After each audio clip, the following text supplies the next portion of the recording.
वो जो चेहरा था कभी मेरी दाह जैसा था, अब वही शख्स मेरे दिल से खफा जैसा था। मैंने हर दर्द को सीने से लगाया ऐसे, जिसे माँ बाप का दिया हुआ साला जैसा था।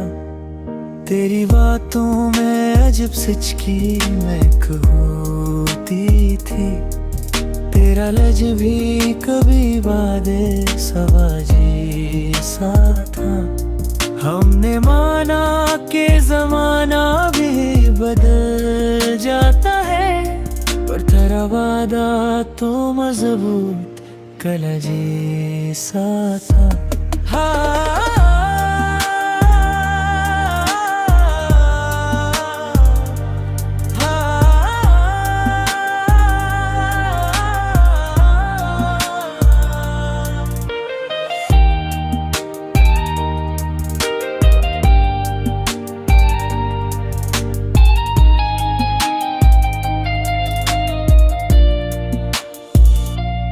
अब जो बिछड़ा है तो महसूस हवा है मुझको, वो फकत शख्स नहीं मेरी अना जैसा था।